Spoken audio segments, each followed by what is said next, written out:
আসসালামু আলাইকুম। আপনারা কেমন আছেন? আজকে আমি আন্তর্জাতিক বিষয় নিয়ে কিছু আলোচনা করব। আলোচনার বিষয় হচ্ছে মুসলমানদেরকে নিধন করার পরিকল্পনা। মুসলমান জাতিকে নিধন করার জন্য বিশেষ করে আমেরিকা আর ইসরায়েল মাঠে নেমেছে। পৃথিবীর ইতিহাসে এরকম যুদ্ধ আর কখনো হতে দেখি না আমরা। ধরেন 50 বছরের ইতিহাসে দেখেন এরকম যুদ্ধ কখনো হয়েছে কোন জায়গায়, কোন দেশে হয়েছে? রাশিয়া তো অনবরত যুদ্ধ চালায় আসতেছে। আমেরিকাও মাঝে মাঝে দেখেন আফগানিস্তানে হামলা করলো, অনেকদিন আফগানিস্তানে যুদ্ধ করলো আমেরিকা, কিন্তু এরকম হয়নি। সেই যুদ্ধগুলো অন্যরকম ছিল। আর হামাস ইসরায়েল যে যুদ্ধটা, এটা হচ্ছে অন্যরকম। এই যুদ্ধগুলো সবসময় মনে করেন ধারাবাহিক ভাবে চলতে আছে। বিশেষ করে মানুষকে মারাই যেন এদের একদম একটা কাজ হয়ে যায়। আপনারা যদি মনে করেন এটাকে যুদ্ধ হিসেবে মনে করেন, তাহলে আমরা ভুল করবো। বিশেষ করে মুসলমান জাতির ভিতরে আসলে ঐক্য নাই। শক্তিশালী মুসলমান 5টা দেশ যদি ইসরায়েলের বিরুদ্ধে দাঁড়ায়, ইসরায়েল পিছু টানবে। যেমন ইরানে হামলা করছে, এটা তো আপনারা সবাই জানেন। ইরানে হামলা করলো, ইরানের পক্ষে একটা মুসলমান রাষ্ট্র দাঁড়ায় নাই, সবাই শুধু বিবৃতি দিয়েই মনে করেন শেষ করে দিয়েছে। মানে কাজ হয়ে গেল।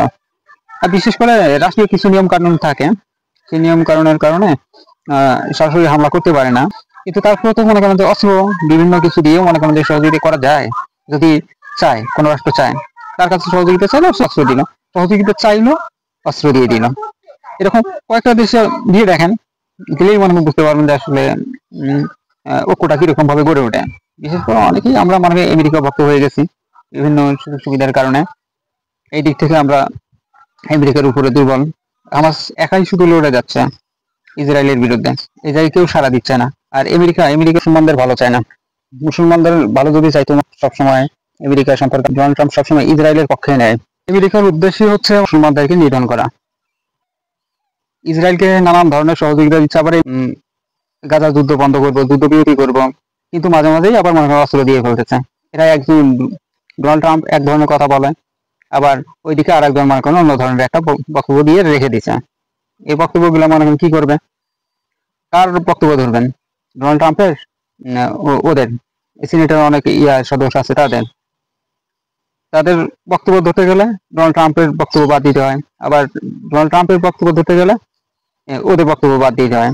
বিশেষ করে জার্মানি, ফ্রান্স, ইতালি, এই যে মনে করেন নেটোভুক্ত দেশ, এদের সবাই মনে করেন যে ইসরায়েলকে সাপোর্ট করে।